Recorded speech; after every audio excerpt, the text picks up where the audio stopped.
Insecurity. We're delighted to have a distinguished group of panelists joining us this morning, U.S. time, for what I hope will be a very stimulating set of presentations that will kick off a week-long webinar.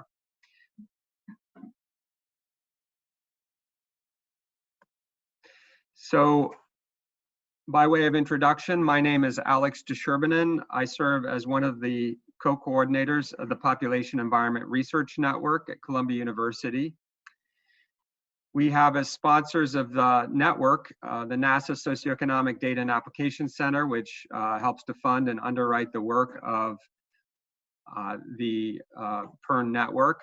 We also have the International Union for the Scientific Study of Population, or IUSSP. PERN is a scientific panel of IUSSP. And we're also a sustained partner of Future Earth, a global research network on global environmental change. For this particular cyber seminar, we're delighted to have as co-sponsors the International Institute for Applied Systems Analysis, which is an independent international research institute with national member organizations around the world. Through its research programs and initiatives, the Institute conducts policy-oriented research into issues that are too large or complex to be solved by a single country or academic discipline. We're also delighted to have the CGIAR, or the Consultative Group for International Agricultural Research program on climate change, agriculture, and food security, which brings together some of the world's best researchers in agricultural science, development research, climate science, and earth system science to identify and address the most important interactions, synergies, and trade-offs between climate change, agriculture, and food security. We have some ground rules for how this webinar and then the cyber seminar will unfold. We ask you to please mute your microphones unless you are a speaker. At the time that you are invited to speak, we please ask you to unmute your microphone. If you have a question, please post it to the chat box. I actually changed my name from Alex Desherbinen to PERN host so that you'll be able to find me. And reference the specific presenter and topic so that we can be sure to have the right person answer your question. The cyber seminar, and we will hold all questions till the end of the presentation. So please be patient, and then we'll get to your questions at the end. The cyber seminar itself will take place from the 18th through 25th of May, and we will not have another webinar. This is the only webinar. This serves as an introduction to the various papers that will be presented during the course of the webinar, the cyber seminar. During the cyber seminar, each day we'll post a new paper, and people should feel free to comment on that paper or any of the previous papers that have been posted to the list. If you want to join the cyber seminar, please send an email to PERN plus subscribe at season.columbia.edu. And if you wish to post a message, simply send it to pernseminars@season.columbia.edu. Anyone is welcome to post questions or interact with the panelists on the discussion list. I want to note that this is a moderated list, so if you notice if there's a slight delay between the time that your message is sent and when it's posted, please be patient as we review the messages before they're posted. So with that, I want to introduce Raya Mutarak, who is the Deputy Director of the World Population Program at EASA and a Director of the Population, Environment, and Sustainable Development Program at the Wittgenstein Center for Demography and Human Capital based in Austria. She is also chairperson of the PERN Scientific Committee. Her research focuses on differential impact of climate change on population dynamics and well-being, including mortality, migration, health, and childhood undernutrition. Her other major work includes looks at the role of education in enabling sustainable development and enhance adaptive capacity to climate change. So with that, I'm going to hand the next section over to Raya before we move to the individual panelist presentations. Thanks a lot, Alex. So before I start, I would like to obviously thank Alex and Susanne and also Lisa for making the organization of this seminar go smoothly. Hopefully it goes smoothly until the end of until 25th of May. And of course, I would like to thank also our expert panelists, because we've been nagging you for a very tight deadline for sending in your papers and slides and so on. I would like to thank you very much. And of course, all of you, the participants, I hope you stay with us towards the end of the webinar, and also participate with the discussion, with the debate throughout this week. I believe that the topic of our seminar on population, climate change, and food security is very relevant and highly timely in this moment that we are facing threat of the coronavirus pandemic. So actually, one of the major concern of the impact of the pandemic is, as many of you have heard, that it's about food insecurity. And we are talking about the impacts of food insecurity, not only for lower income countries, but also we know that for many subgroup of population in higher income countries, like the UK, like the US, many people also have to rely on food bank, for example. So there's a lot of similarity between this unprecedented pandemic shock and climate change. Alex, could you click the slide, please, for the just to show the climate change thing. So just saying that. So the similarity, of course, because we under climatic shock or the pandemic shock, it disrupts food supply, right? So people cannot go to work, people get sick, the migrant workers. Similar as climate change, that the extreme climate events might reduce crop yields and agricultural production. At the same time, sort of you might think of as the indirect effect on food insecurity would be if you lose your job, if you reduce your income get reduced, so possibly you can also not afford food on the table. And the link with the population, so it's important that we know the population structure, composition, heterogeneity, and it's important to know who is vulnerable, because if you want to make a policy target, as imagine if you're a government with limited resource, so it's good to know that you should target the people who are truly vulnerable to these things such as food insecurity. Alex, could you move to the next slide, please? Yeah, and the next one. Thank you. Can you click at the population dynamics one, the blue one? Yeah. So I just want to highlight that why I focus a lot also in my own research on differential vulnerability. So this is just to quickly show you an example of the work that I've done with my PhD student, Anna Dimitrova. So we look at the impacts of excess rainfall, so floods on stunting of children aged under 5 in India.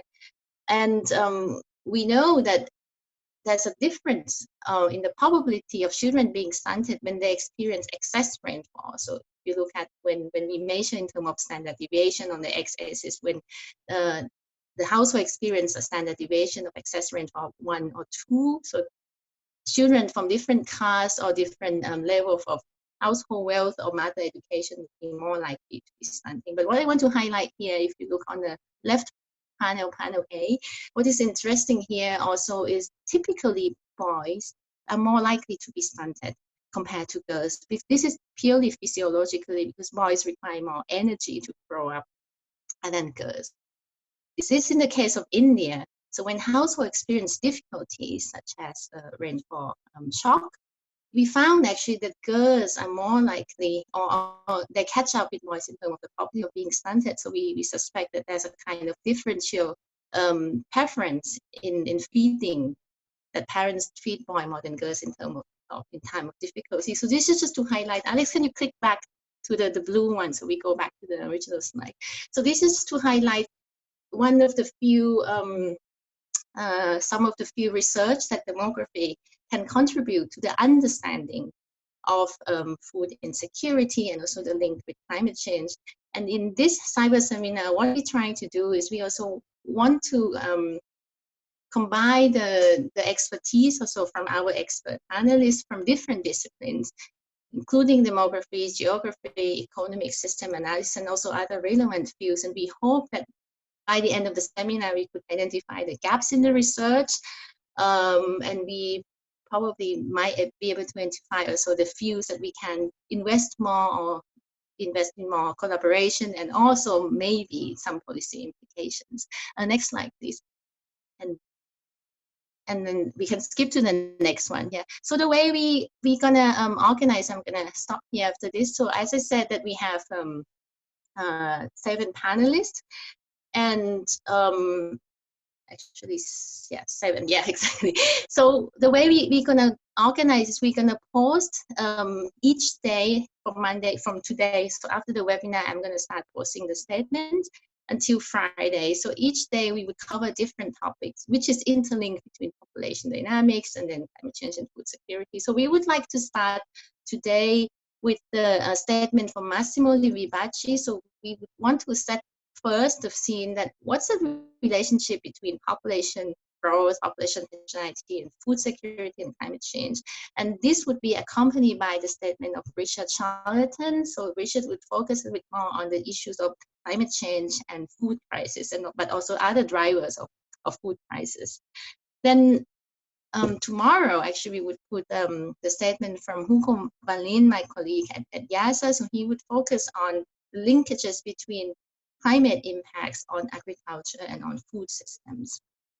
Then on Wednesday, we would have the statement from Molly Brown and Kat Brace. Since we were talking about food security and climate change, and then now we're going to look at the impacts, right, on health and well-being with a focus on childhood malnutrition. On Thursday, we would post the statements. We would want to look at the case study as well as particularly the statement from Ali focus on the region Sahel, which already has experienced food insecurity regardless of climate change. This is a region which it's war-torn region, it suffers with chronic poverty. So this kind of driver, so we need to consider also other drivers of food insecurity because this is such a complex system. So we would focus on Sahel, which is a good case study here. And then we would finish on, or the discussion would go on until 25th of May, but we would, the last statement would come from Thomas Hertel, which gives us a bit of a hope that after we discuss about all of this problem of food insecurity, agriculture system, and so on, at least we probably have the solutions, some tangible solutions to this issue. So that so I welcome you to stay with us until Sunday, and then we hope that we're going to have a lively debate. Thank you. So I'm going to stop here, and then Alex would move on to the next speaker. Thank you.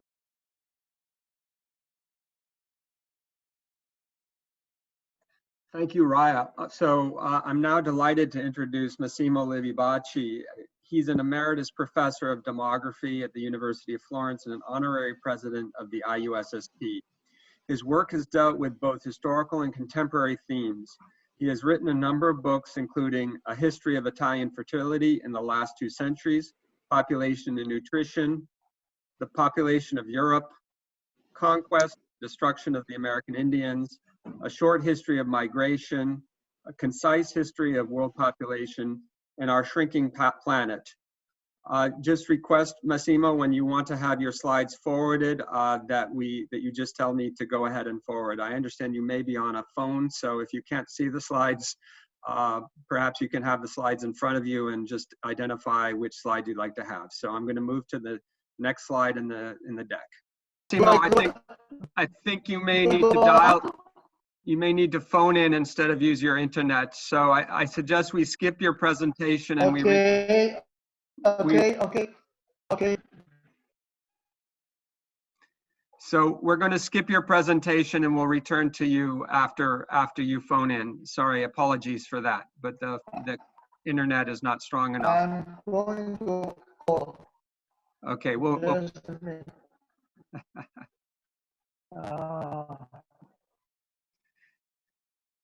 So I think in the interest of time, we'll move on and then we'll come back to you, Massimo.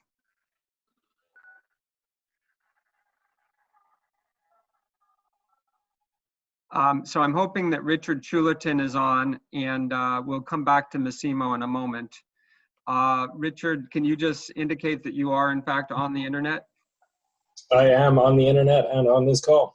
Wonderful, Richard. You're coming across loud and clear. So Richard, I'm going to introduce you and then please take it away. Richard Chulerton is a senior associate focused on food security and climate resilience at the Tetra Tech International Development Services.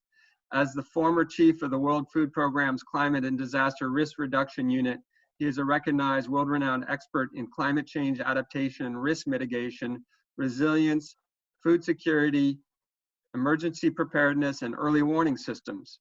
Richard previously served as the director of the Office of Humanitarian Assistance at CHF International.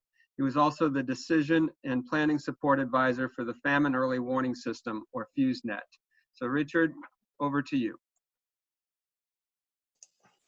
Thanks very much, Alex. It's very nice to be here with everyone this morning. Again, as Alex introduced me, I won't go into too much detail, but my name is Richard Cholet, and I'm the Director of Agriculture and Economic Growth at Tetra Tech. Tetra Tech is a global science, engineering, environment, and international development consulting firm, and we help clients, including governments and private sector corporations around the world, deal with some of the most complex development challenges out there. When Alex asked me to join this panel, I thought, okay, maybe I'm not the right person, because I'm not a researcher in population dynamics. But I really welcomed the opportunity to think through some of the major issues intersecting food security, climate change, and population dynamics, and think through some of the areas both where we've learned a lot as practitioners and researchers in the last few years, and also where that learning indicates we need to do much more research. So I really welcome the opportunity to participate in this cyber seminar to try and learn more from you and get some dialogue around five points that I will talk a little bit about. The first 3 points, which are on the slide that everybody's looking at now, are really about understanding food crises, how food crises manifest themselves within populations, what we can do to better understand them, anticipate them, and then respond to them. So I'll talk a little bit about those in a second.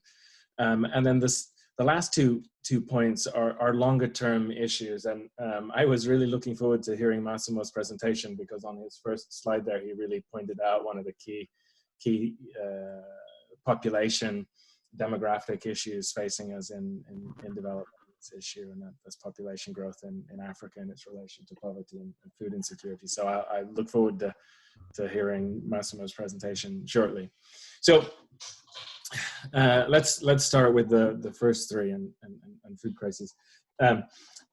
Many of us here on this call, it's nice to see so many friends and collaborators have been trying to better understand the linkages between climate hazards and food security and food crises.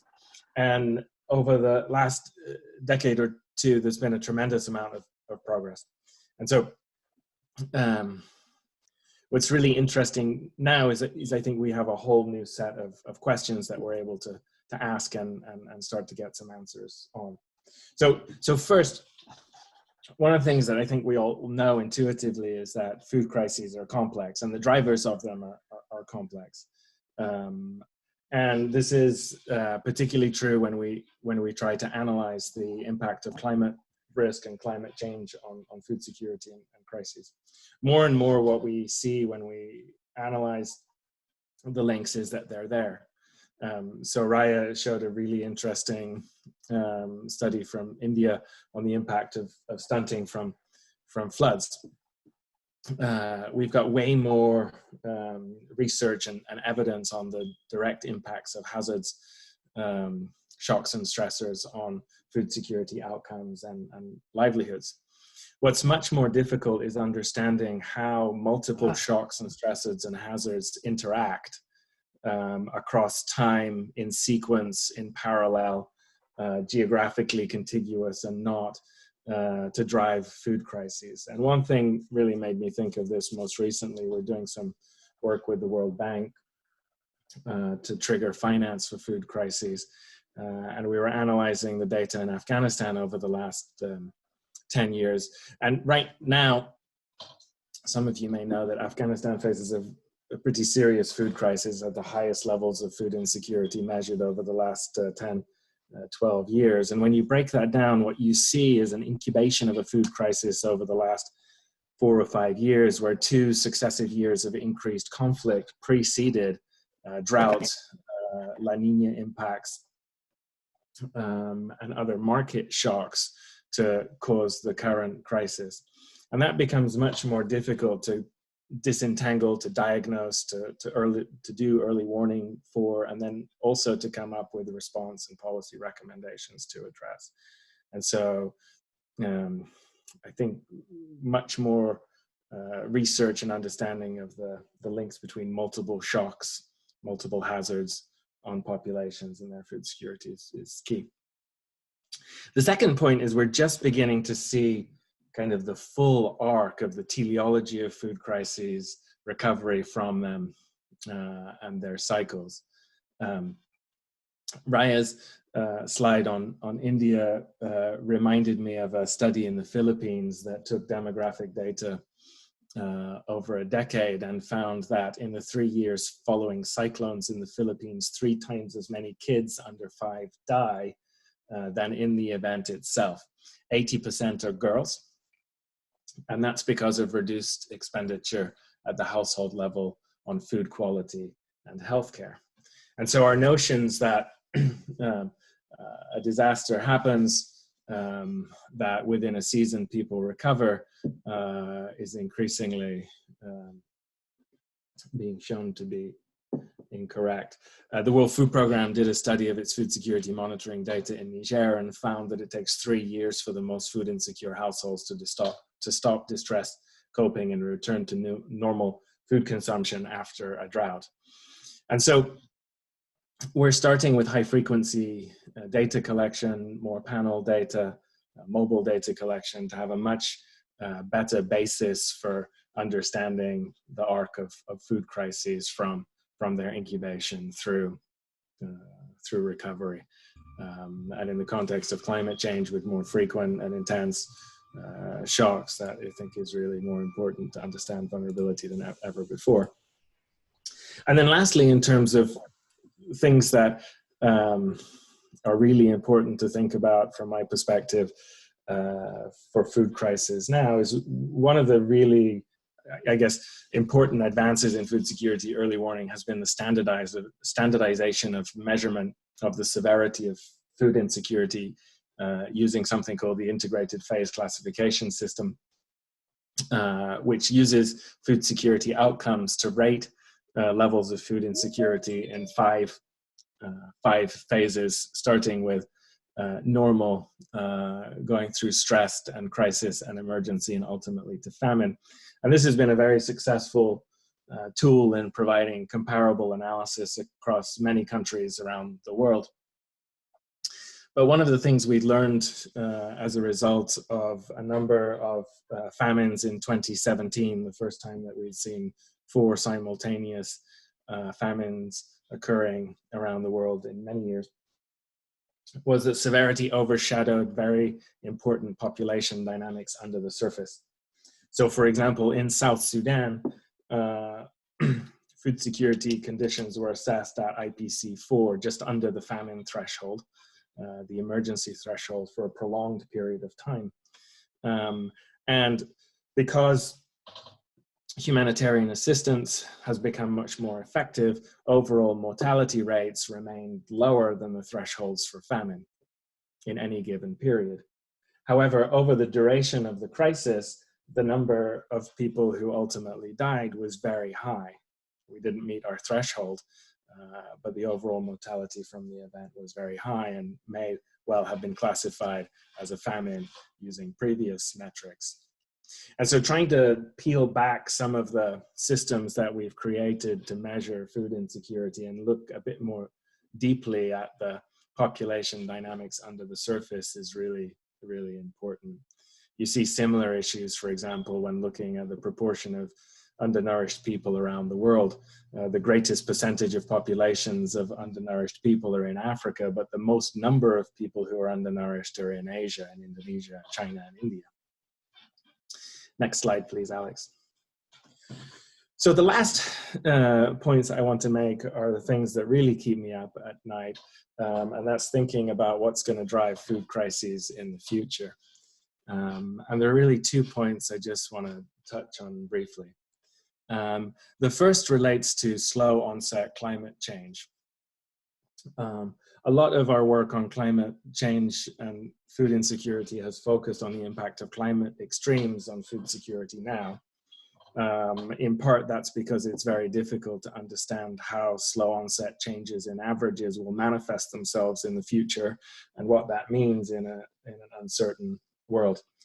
However, in a way, slow onset change happens one disaster at a time.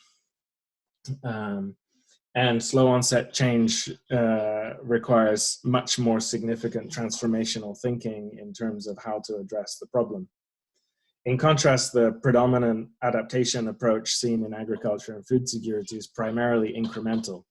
So more droughts means let's have drought-tolerant seeds or shorter cycle seeds that can withstand drought without necessarily identifying or being able to identify the areas where the whole cropping system may fail. And so we did some work with the World Resources Institute recently that looked at this issue and found a number of cases around the world where agricultural systems are approaching their thresholds for viability, but the predominant adaptation strategies being used were maintaining those systems, not changing them to something else.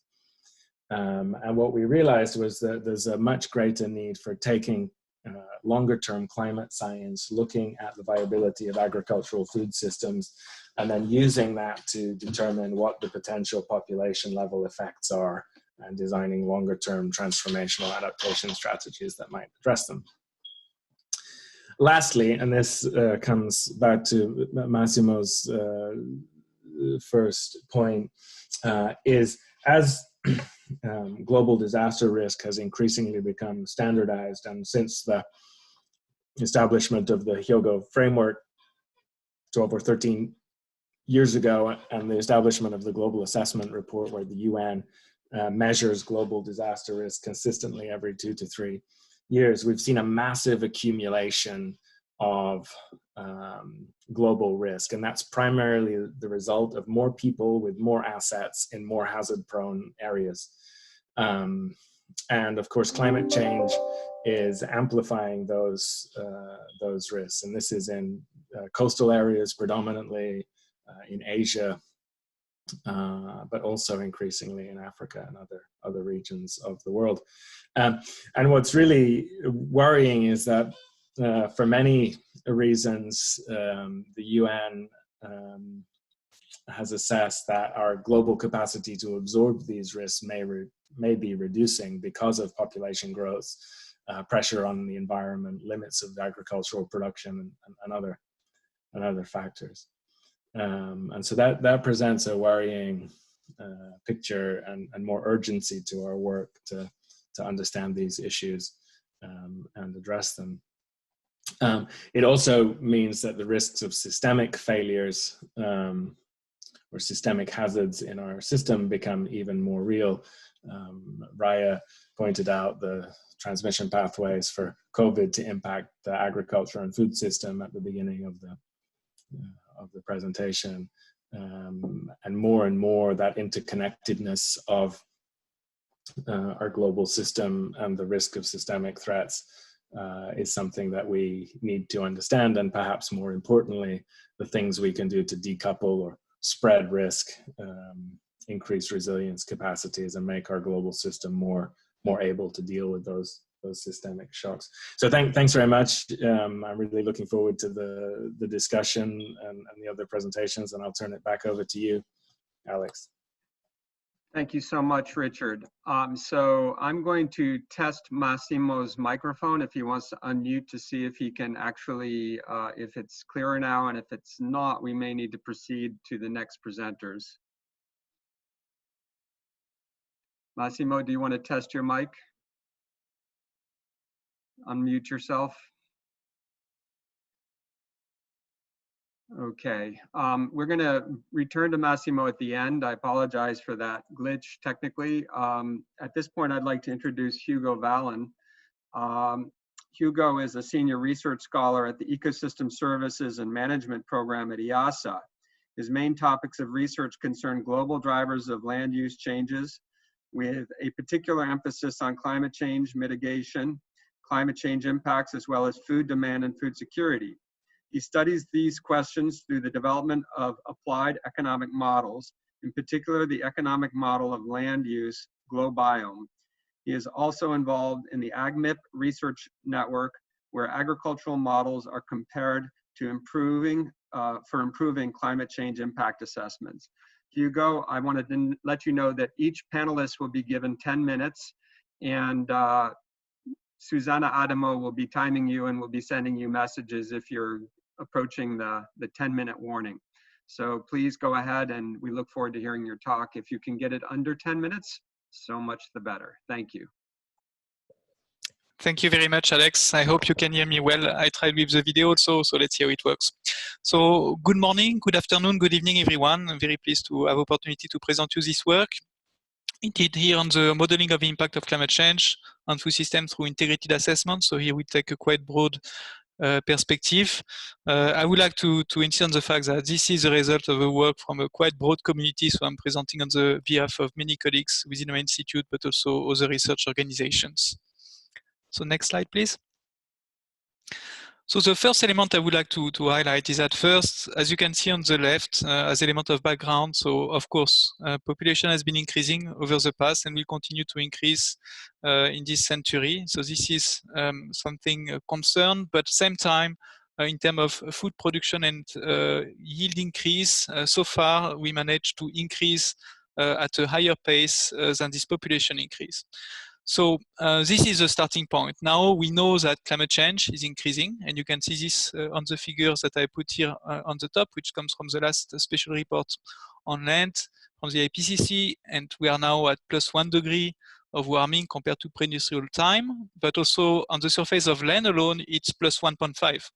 So we know that things are developing and start to become a major concern.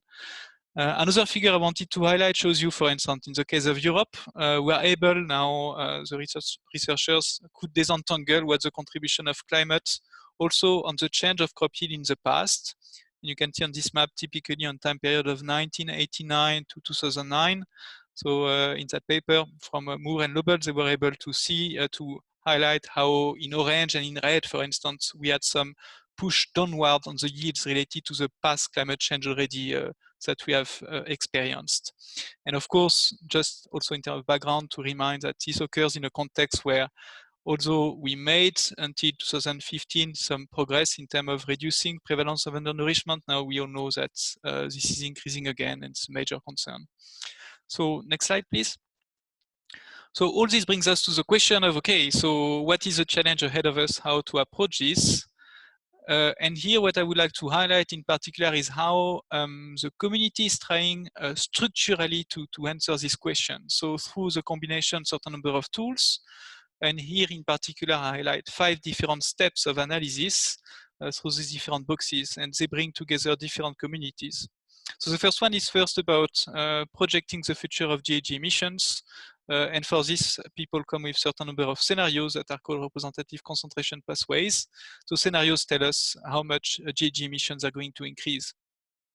The second one is that once we have this, then we pass this to the climate change communities. Climate change community from more physical models, general circulation models, are going to determine how at the level of the globe the temperature is going to increase, but also how precipitation are going to vary in different parts of the world.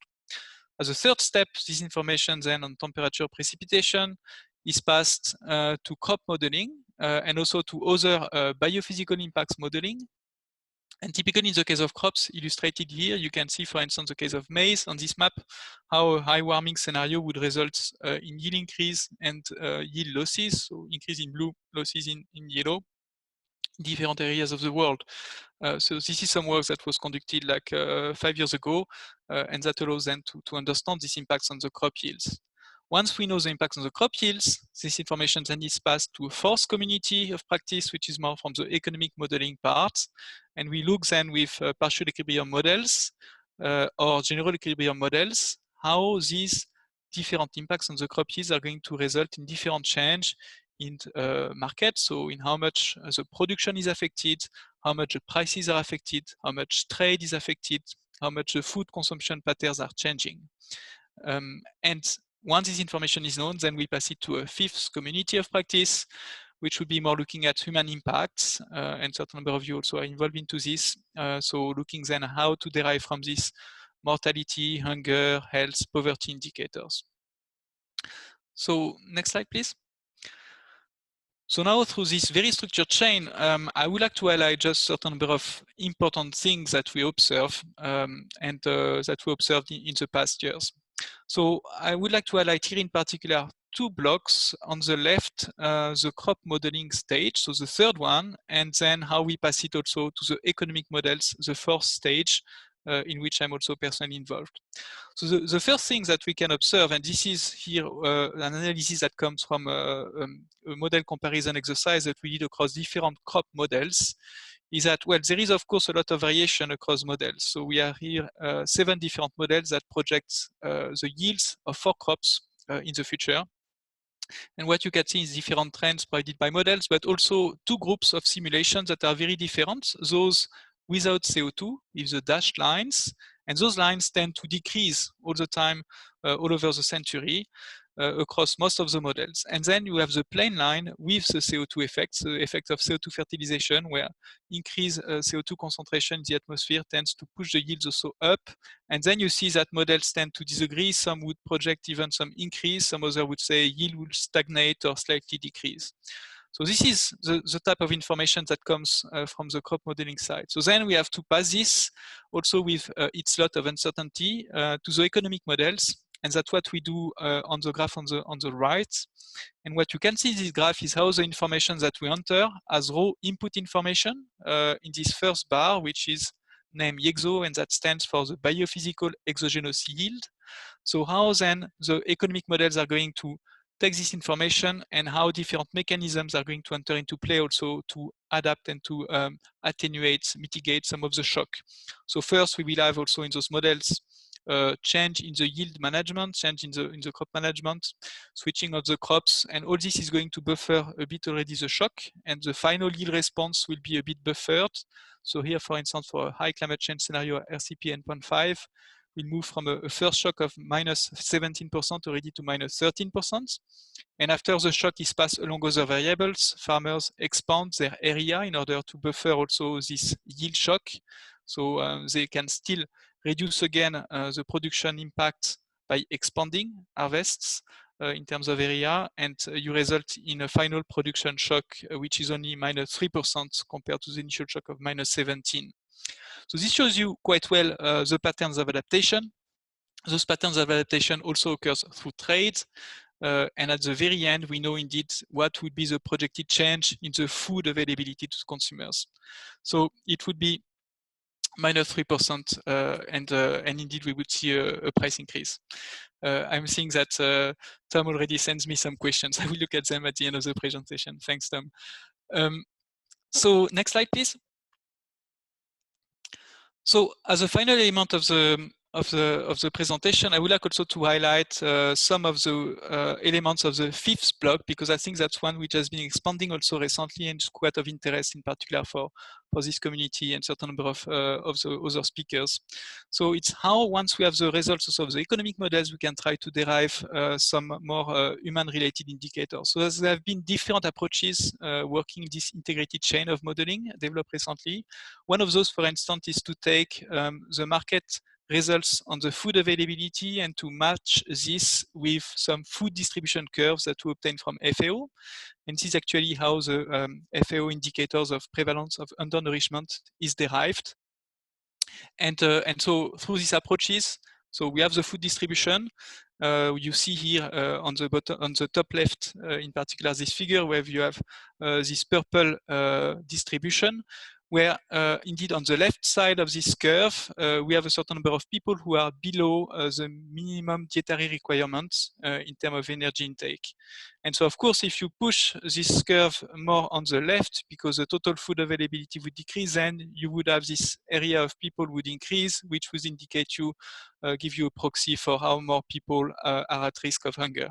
So a recent study, for instance, showed that for a medium level of warming, 6.0, as a RCP, we would have to 56 million persons more at risk of hunger by 2050.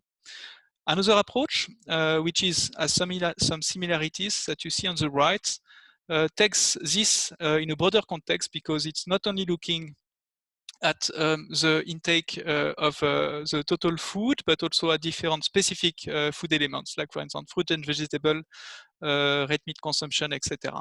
So this is through a risk factor and risk mortality models, as you can see in this flow chart in gray. And you can see on the right, on the bar on the right, which has been published in The Lancet recently, how indeed you have different mortality estimates related to this change of diets. So here, 529,000 more people by 2050 for high climate change scenario. And the last one, and I'll come close to the conclusion around this, is you can also have household level modeling approach based on more economic approach, where you look at the change of prices and how this would impact not only consumption through change in food prices, but also change of consumption, but also the change in agricultural revenues and some other risk estimates. So I will finish here. So indeed, on the next slide, I've put some of the conclusions. I think the idea here is mainly to highlight indeed those uncertainties. There will be more model comparisons to better understand this and improve the models, but also some elements of limitations that needs to be explored further. So the first one is extreme events. This needs to be done better, because here it's mostly about slow onset climate change. Second one is cross-sectoral impacts. So they're also within EasyMIP, the intersectoral comparison modeling, some initiatives to also link to water, livestock, fisheries, etc. And the last one is also the adaptation mechanism that I showed. There is also more research needed to understand better the costs and the limitation to these through economic and institutional barriers. I'll stop here. I'm very much looking forward to questions on this. Thank you very much. Thank you very much, Hugo, and excellent presentation all around. I believe Massimo may have joined us by phone. Let's just see if he's available. It looks like he's on mute, potentially. Okay. Can you hear us? Is it my turn? Yeah, you on? Okay. Yes, good. So I'm going to go back to your slide set. Just be reminded that we have a very short amount of time. So under 10 minutes, please, if you could complete your remarks. And I will forward the slides for you. Okay. Okay.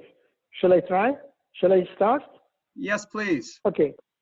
Okay. Thank you very much. I'm afraid that I cannot compete with Monsieur Valin in terms of speed. He's talking, he's faster than light, and I'm going to be rather slow in my presentation. Well, I started reminding in my statement the apparent opposition between Malthus and Boserup. Another way, for Malthus, food or subsistence or land was the limiting factor to population growth, while in the eyes of Boserup, population growth is a stimulus for the invention of or adoption of improved technology and cultivation, and therefore, in this way, creates new resources. So the two theories apparently are contradictory, but after all, they can come to terms, because in Boserup's view, technological progress buys time to mankind, and is considered in the long run of history. It is a temporary remedy to the pressure of population on land. In a similar way, in Malthus' theory, the acquisition of new land is also a temporary relief against the stress of population growth. So I think we generally go back to this dualism between what are the limits to population growth. This is an old subject, and it is quite interesting to see how demographers and economists and sociologists decline this fight in time as our knowledge proceeds. Well, let me start with the first slide. It's about the negative spiral and Malthusian trap. So we have already said that in sub-Saharan Africa, the population is going to double, maybe more, even more than double in the next 30 years. So is there a poverty trap? This trap is still open, poverty nourishes hunger and malnutrition and high infant mortality, and therefore high infant mortality means also high fertility, imply higher rate of growth, and this generates more poverty. So there is a negative spiral. So this is a general question. Is it possible to interrupt this negative spiral?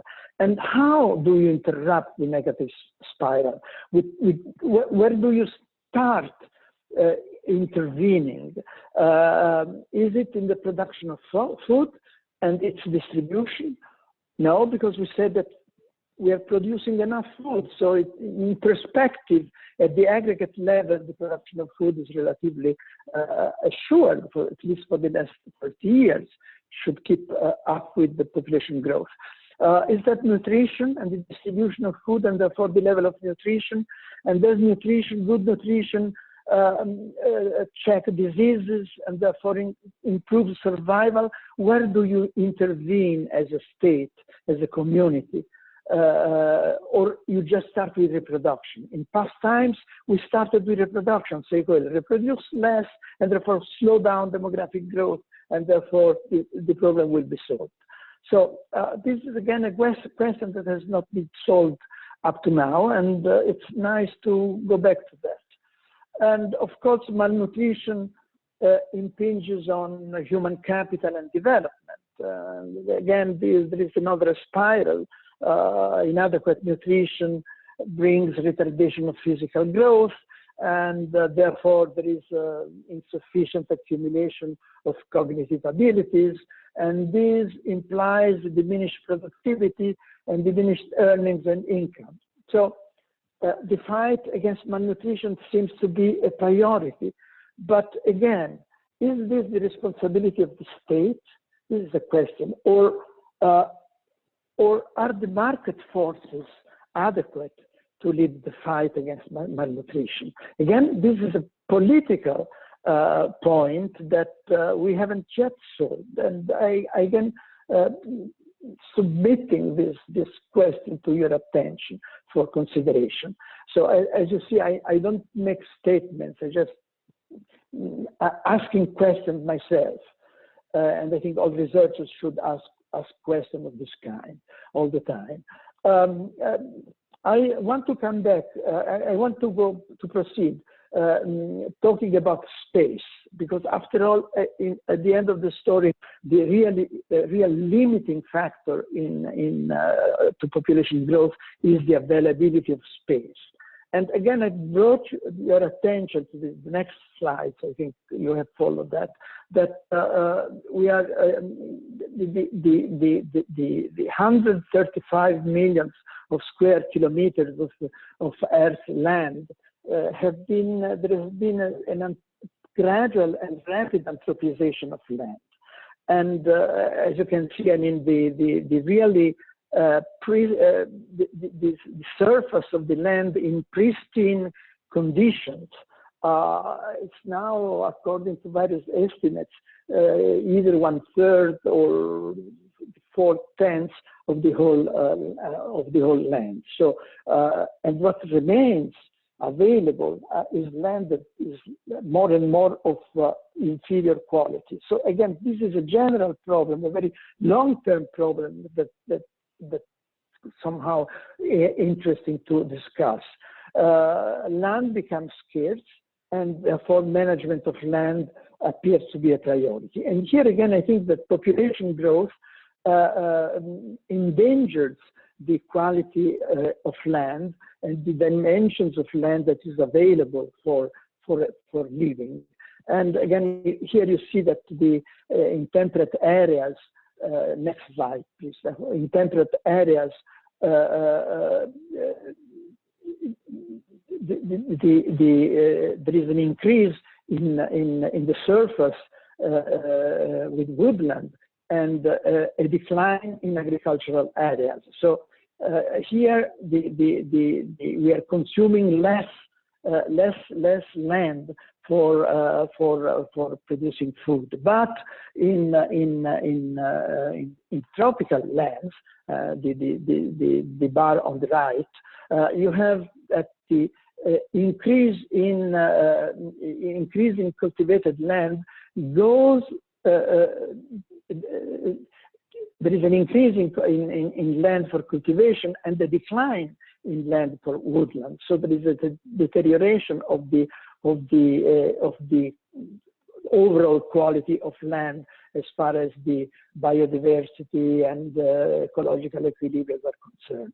And I think this is something that we should always keep in mind. And there are other two types of dangers. The intrusion of through migration and population growth in the fragile areas of the world. There are not only the forest, as here you see at the left side of the graph, the decline, the annual rate of deforestation of the Brazilian Amazon. But if you go in the Congo Basin and in other areas of the world, you find the same process. There is the human intrusion for several reasons, economic or whatever, or in fragile lands is increasing. So the deterioration of land available to humans through the intrusion in delicate, fragile, unstable areas. And on the left side, on the left panel, you see the very rapid increase of population in lowland coastal areas. Again, here again is the population growth is much more higher in coastal areas, in riverine areas, in the coast of the lakes, in the interior, and therefore the intrusion in delicate, fragile environmental areas is increasing because of population growth and because of immigration. And I think this is another point that we should keep in mind when talking about the availability of land. And here is a final important point. Here you see the effects on the decomposition of the change in total CO2 emissions from fossil fuel combustion by decade, from 1970 to 2010. This is something that the IPCC panel has presented in the 2014 edition of the report. And again, you see that the net effect of population, net of the increase in GDP, is the blue areas. It's about 30 to 40% of the total increase in total emissions has been due to population increase. I think this is another topic for demographers. I would like to see clarified the links, we need appropriate data and models for that, between population growth and emissions of greenhouse gases. In other words, we should dissect the demographic component of the anthropogenic driving force of global warming. And again, I haven't seen demographers working on these subjects. And I think this is a crucial one, how much population growth weighs on the net of the increase of consumption, net of the increase in income, weighs on the emissions of greenhouse Massimo? I think it's possible. Okay, I am at the end. Yes, I'm thank closing. you so much for your Okay, presentation. I'm closing with this graph. Good. Here you see the population. It's a kind of very simple model. As population growth, space available goes down, and as space available goes down, the ratio between population and space, which is the value of space, increases tremendously. So we are in this space, the space that is the value of space and the cost of settling space is increasing tremendously, and I think we should take care about what we do with land as population grows. Okay, thank you. Sorry, I have been a little bit confusing presentation, but time was short, and I was under the impression of the rapidity of my predecessor that I certainly cannot imitate. Okay, thank you to you all. Thank you, Massimo, very much. I'm going to, in the interest of time, just go on to present Molly Brown and Catherine Grace. Molly Brown is a research professor at the University of Maryland, College Park, in the Department of Geographical Sciences. Dr. Brown has 2 decades of experience in interdisciplinary research using satellite remote sensing data and models with socioeconomic and demographic information to better understand food security drivers. Cat Grace is an associate professor of the University of Minnesota, affiliated both with the Department of Geography and the Minnesota Population Center. Dr. Grace investigates the ways that individuals interact with their local environment and focuses on questions of health, resource access, and climate health interactions. So we thank you both, and I'm going to mute my microphone, and you're all set to go. Okay, next slide.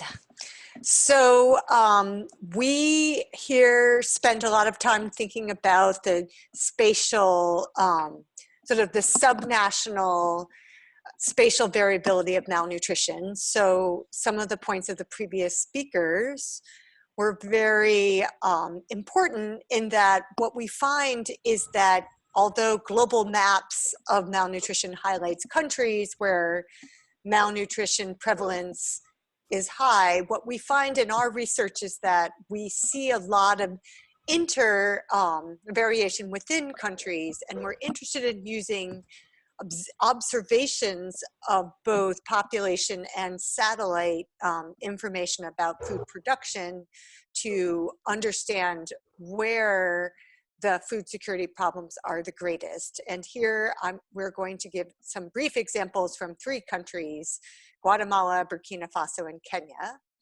And next slide. So our conceptual frame here is to show that we can use information, direct observations of temperature and precipitation down there at the bottom, to understand how extreme events, big drought events or extremely wet periods, high temperatures, low temperatures affect food production, and then how changes in productivity, particularly in smallholder agricultural systems, affect food availability, and then bring those together with utilization and access. And to a brief reminder, availability is heavily dependent on local food production, particularly in regions with smallholder dominated economies that produce food. Most of the food that people eat is grown locally. Access to food depends both on household income, often from farming, and the price of food. So if you have a period of very low rainfall, like in Afghanistan, as Richard mentioned, you have multiple years of very low income. At the same time, the price of food is going up because it's dependent on local availability. And then utilization is the body's ability to process nutrients, which can also include knowledge, experience with preparing or storing a particular food. So if you have food assistance, which involves food that people aren't know how to cook, or their children won't eat, you might get a food security problem. So the utilization, availability, access, and the stability of these 3 elements would then lead to malnutrition of individual children or a household. Next slide.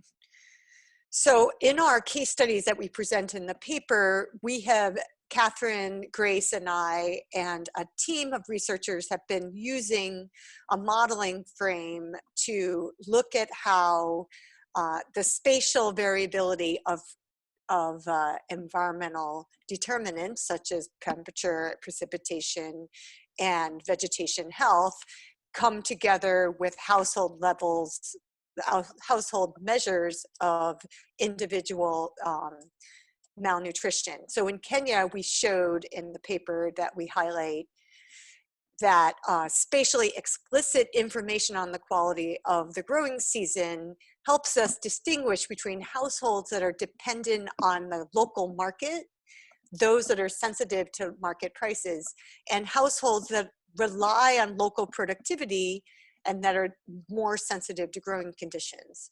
So part of this research will help the global models that are being produced in YASA and those big centers try to understand what proportion of the communities are going to be sensitive to those large-scale changes in prices, and what proportion are going to be sensitive to large-scale changes in productive capacity, and how can we predict those? How can we design policies that allow us to better intervene in places like Kenya? In Burkina Faso, we had a paper that looked at, for example, the role of water quality on malnutrition. There, the question is, so suppose you have great production and low prices and everything is fine except your water source is contaminated. You might still get really poor food security outcomes because of the role of disease in food security. And then finally, in Guatemala, we show that it's really critical to consider ethnicity as well as place-based characteristics when looking at children's health outcomes. And that it really does matter who you are, your household, and your engagement in the economies to understand how what these impacts of these big climate drivers might be on outcome. And the next slide, which is the last slide. One of our objectives here is to use the 3 decades of satellite remote sensing, which let us look at the actual known and explicit spatial information about how temperature, precipitation, and agricultural productivity affects food security outcomes now. And then, as I said before, we can then use those information to understand the external drivers of change. And on the right there is a graph that shows the Kenyan rainfall in blue and the local India Pacific area sea surface temperature index. And you can see that changes in the local sea surface temperature, which needless to say, Kenya has no control over, has a very large scale impact on central Kenyan rainfall. So therefore, if we assume that climate drivers are going to continue, we need to derive or design interventions and food security policies which allow us to acknowledge these changes, acknowledge the fact that it's not likely it's going to rain more in that region, and therefore we need to invest in agriculture and transformations of the agricultural systems to ensure the health and well-being of those communities likely to be affected by what's going on in the rest of the world. And that is all we have. Thank you. Thank you so much, Molly. That was an excellent presentation, and thanks to Kat as well, who I'm sure had intellectual contributions to that presentation. So she foisted off the presentations to me, so. Okay, very good. So now we're going to pass to Ali Mbaye. Amadou Ali Mbaye is a professor of economics at the University Cheikh Anta Diop, or UCAD, in Senegal, and a Senior Research Associate at the Center for Development Research, or ZEF, at the University of Bonn in Germany. He currently holds the position of Director of the Laboratoire d'Analyse des Politiques de Développement. He is also the Director of the Regional Graduate Program in Climate Change Economics, including 11 countries in West Africa. I will remind all of our participants that if you have questions for the panelists, that you can post them through the chat box to me personally at PERN host. Thank you, Ali. Are you on? You can unmute. Yeah, I'm on, Alex. Great, take it away. Okay, thank you very much, Alex. My presentation today is about a case study of the population, climate, and food security nexus, using the Sahel as case study. Next, please.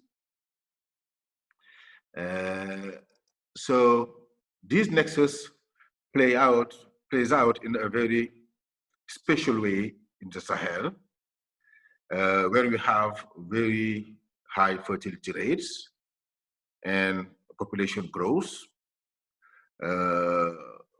Let me remind that the world record population growth is observed in Niger, which records a growth rate of population of 4% per annum. And in other Sahelian countries, you have a similar pattern, even if it is not as high as in Niger. But you have youth population making up 65% of total labor force, and most of whom are either unemployed or underemployed. And you have up to 80% of the population living below the poverty line, the international poverty line. Sahel is found to be one of the most vulnerable regions to adverse climate change. And needless to say that food security also is very significant in the Sahel, as these figures from the Economic Intelligence Unit's Global Food Security Index show. You can see that out of 113 countries, Sahelan countries are lagging behind the ranking. Mali is 86, Senegal is 87, Burkina is 97, Niger is 104, and Chad is 108. We argue that we have several drivers of food security, among which climate change plays a significant role, but you also have other factors playing out and in fact affecting food security, such as demographic, biological governance, and of course policy failure. What I'm going to do in following slides is to show how each of these factors might affect food security. I don't show any figure on sea level rise, but one needs to realize that sea level rise is affecting food security in many different ways in the Sahel. Let me mention that most of Sahelan countries are landlocked, but at least two are coastal countries, the two being Mauritania and Senegal. And what we observe is that climate change affects sea surface temperature, and these generates floodings. And in doing so, you have saline water encroaching fresh water. And these, of course, affect availability of drinking water and also availability of water for agricultural purpose. And this is an important challenge to which climate change affect food security. But so climate change affects food security through the availability of fishes, sea species. This is also very critical in the Sahel. Another route, which is displaying on the slide, is the availability of arable land. As you can see, when you compare Africa and other regions in the world with respect to availability of arable land, you can see that Africa is very weakly endowed in terms of availability of arable land. And what you can see is that due to several factors, among which, of course, climate change, this endowment is also shrinking over time, sometimes much more than in other regions. Next, please.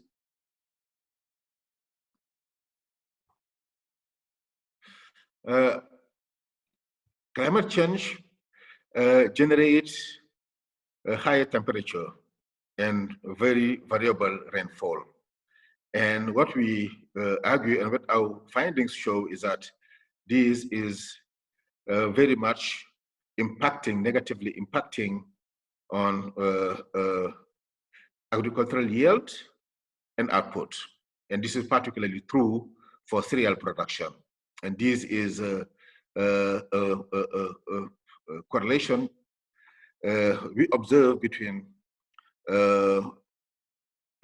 volatility of rainfall, volatility of cereal productions following, volatility, erratic, the erratic pattern of rainfall in the Gambia. And the same is observed in most of other Sahelian countries. Next, please.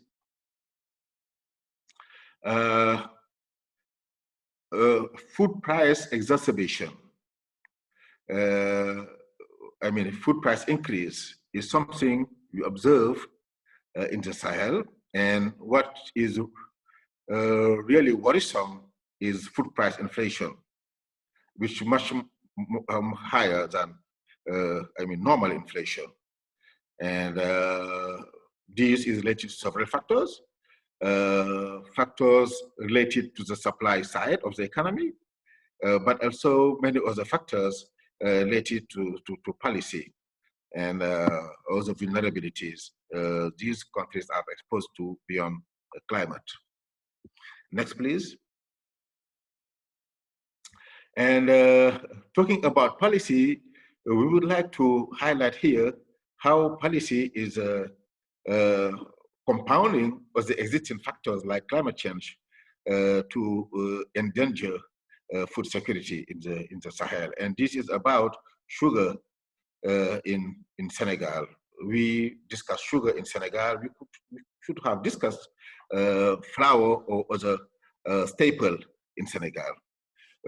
What you can see is that sugar price in Senegal sometime at domestic level is double what is observed at international level.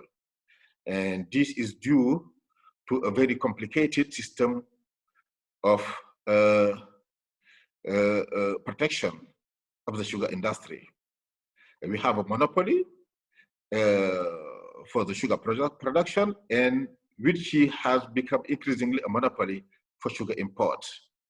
And you have a very complicated type of relationship involving the main firm and government to elicit this very high protection, which is also contributing to food security. Next, please. I think it's the yeah. And the last slide is about the relationship between these food price inflation and the likelihood of protests, riots, and looting in the Sahel. While plotting these, data about the number of riots, protests, and flooding on one hand, and on the other hand, the annual food price index, we realize that we have a very clear increasing trend, meaning that increase in price is bringing about more conflict and instability in the Sahel. So I think I'll stop it here. Thank you. Thank you very much, Ali. We appreciate your presentation. And last but not least, we're going to turn to Thomas Hurdle, who is a distinguished professor of agricultural economics at Purdue University, where his research and teaching focus on international trade, food, and environmental security. Dr. Hurdle is a fellow and past president of the Agricultural and Applied Economics Association. He is also the founder and executive director of the Global Trade Analysis Project, which now encompasses more than 15,000 researchers in 170 countries around the world. Professor Hurdle is the inaugural recipient of the Purdue University Research and Scholarship Distinction Award. Tom, please take it away. Great. Thanks for the opportunity to share some thoughts with this group. It's fantastic to have this this chance to interact with a network that I have not yet met before. So I look forward to those interactions over this week, and especially on Friday. This is based on a paper that I've written with Joris Baldos at Purdue University and Keith Hughley, who is at USDA and USAID. And the focus is on technology, trade, and food security. Next slide, please. So we've heard a bit about this story. I wanted to give you the very long-term perspective. A figure put together by Keith Fugly, looking over the full scope of the 20th century. During a period during which population grew fourfold, while prices fell to just 1/3 of their level in 1900. So at the global scale, the Malthusian hypothesis has largely been refuted. However, as we'll see, that's not the case at the regional level, as has already been alluded to. Next slide. So what has driven these increases in agricultural output? Keith has put together a decade by decade examination of the supply side forces that permitted output growth to persist at nearly 3%, 2 to 3% a year over this period. Early on in the 60s, output growth was largely driven by more inputs, more fertilizer, more irrigation, more labor. This was the Green Revolution. The Green Revolution was really all about intensification of production. But recently that's changed dramatically. The inputs, which are everything but the green bar here, have become less important. Labor's even been withdrawn from agriculture over the last decades globally. And what has made up the difference is what we call total factor productivity, doing more with less. Next slide, please. So total factor productivity really depends on, if you can click again, there may be animation, yeah. Productivity is really driven by knowledge capital. That's the way economists like to think about this. And we've studied this over a 100-year period in the US. We find this technology life cycle lasts about 50 years. And in many other countries, it's been shown to be also quite long. So we spend money on R&D today, and there's a process of development, adoption, maturity, and eventual obsolescence that lasts up to 50 years. So while this is the main driver of productivity growth, it's also important to bear in mind that it's not something you can turn on and off quickly. Next slide. So we've looked at this in an economic model, and over the period for which FAO data were available up to the just before the food price crisis of 2007-8, using an economic model we call simple because it's pretty simple, but it allows us to break up the demand and the supply side. And that's important if you're thinking about the role of population, for example, in sustainability, as we've heard alluded to previously. So we have the actual data here, we have the model prediction in blue, but what's interesting is the colored bars showing that the main driver behind increased crop production over this historical period was population. So the group here is very much on target in that regard. Income less important, productivity growth less important, but this supply side factor, productivity growth, was critical in keeping crop prices down. That's the lower right-hand panel, the green bar. Next slide. We can look at this not just at a global level, but we can look at it at a regional level using this simple model. And here we have the left-hand panel, Sub-Saharan Africa over this period, 1961 to 2006. We have China by contrast and the world average. So in Sub-Saharan Africa, productivity growth as measured in this way, total factor productivity growth was very low over this historical period, and the main driver was population. China, big contrast with that. Of course, they had the one-child policy. They also had rapid income growth and rapid productivity growth. So the role of population as a driver varies by region. I just wanted to highlight at the bottom a figure that I think Hugo already showed you, but showing, despite all this good news I've been talking about up to this point, the bad news is that undernourishment has been rising, particularly in Sub-Saharan Africa, and I want to focus a little more on that. Next slide. As we look forward now, we'll switch from looking back over history to forward to mid-century. The most remarkable thing is how the drivers of the food system are changing. we project that population will no longer be the dominant driver of food demand at mid-century. It'll be income growth. So we need to worry more about things like dietary upgrading and the impacts of those evolving diets on food demand and land use in this case. And of course, this is for all the reasons demographers know very well. Many countries dropping below replacement, and also the main population growth now residing in Africa. Adding a person in Africa is much less burdensome on the global food economy than adding a person in the US, for example. Next slide, please. So if we look forward using the same approach and decomposing the drivers, we see now sub-Saharan Africa expected to have one of the fastest rates of crop production growth, driven heavily by population, but also income, because the income forecast in SSP2, or a base standard scenario to 2050, is pretty positive. Of course, there are strong income growth in many countries in sub-Saharan Africa, Ethiopia being one example. So income becomes more important even in Africa as a driver. But you see the green bar is just not that significant, suggesting that historical investments in R&D just haven't been large enough to drive forward productivity gains in the region. Next slide.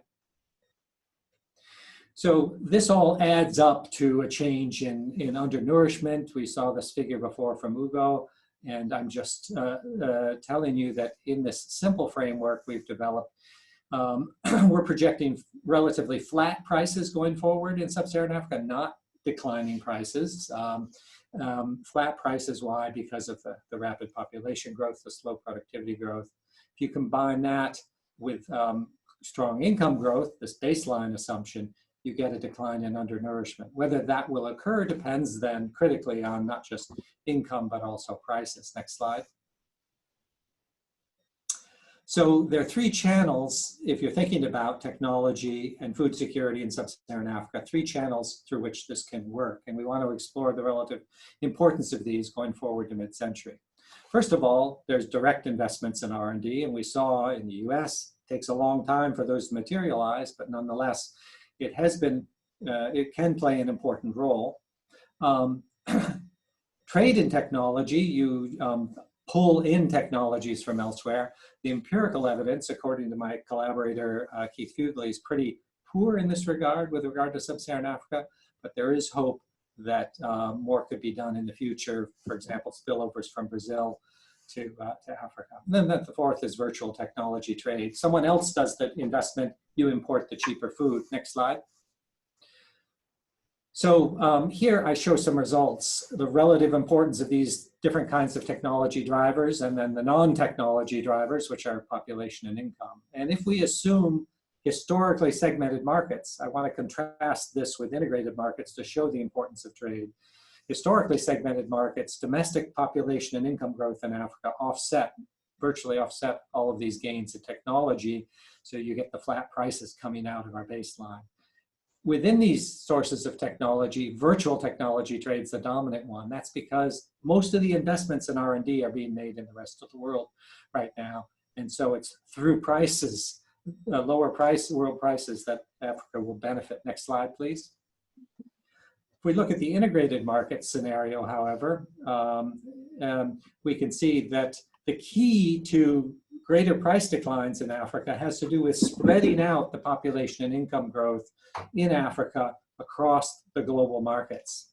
And that's what enables prices potentially to decline under a hypothetical scenario where you would have full market integration, one price for agricultural products worldwide. That won't happen, but we may be moving in that direction in the future. Next slide, please, and that's the final one.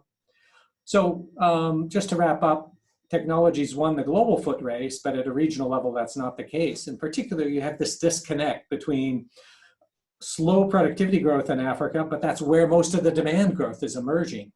And so this is where virtual technology trade comes in and can play an important role.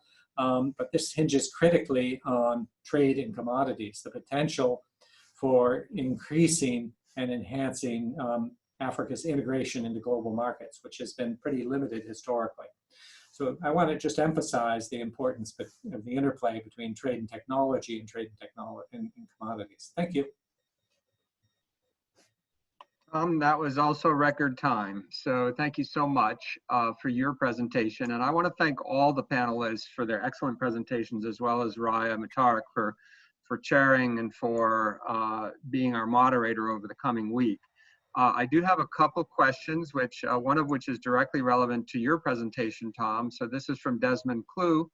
And he says, how will the use of technology in the agricultural sector, i.e. machinery, irrigation, development of extreme climate resilient or resistant crop varieties, et cetera, mitigate the impact of climate change on food security in sub-Saharan Africa? This is to all panelists, but this is a good one for you, I think, to start with at least. I think that's a fantastic question. I think one thing we haven't talked about at all, but I've been working with some climate science colleagues, is heat stress on agricultural workers.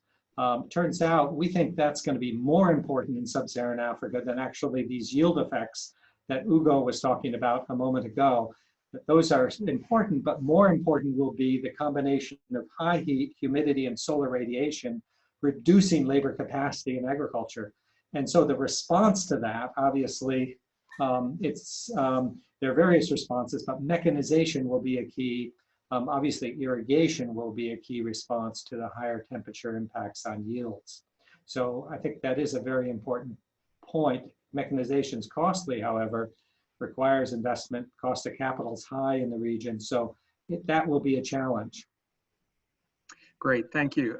Also from Junaid, and this relates in part to what you just alluded to, which is the effect of extreme heat on agricultural labor force.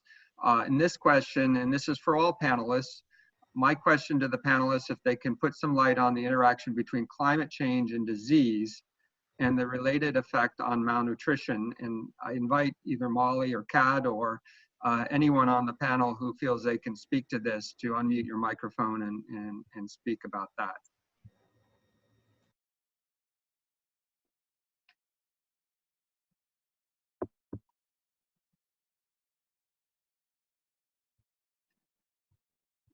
Okay, we may either having a technical problem or we may not have anyone on the panel who is willing to answer that question. Can I say something around the Sure. disease part that comes to mind? Yeah.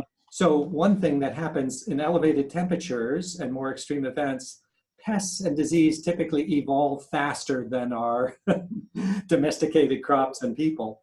And as a result, you tend to get a rapid spread of pests and disease. And that requires, of course, in agriculture, more chemical applications, and that has adverse effects on health. So kind of that chain of command of effect can feed back in a very negative way on health. Thanks, and I think we will be hearing more about this particular topic over the coming week. While there are a couple more questions, I'm afraid that we've run out of time. So I want to thank again all of our panelists and for all of those who have participated in the webinar today. And we will continue this discussion online through the PERN seminars discussion list. So we encourage you to post your questions there, and hopefully our panelists can take up some of the questions that were unanswered at the end of our webinar during the cyber seminar itself. So thanks again to everybody who participated, and we'll look forward to seeing you on the discussion list.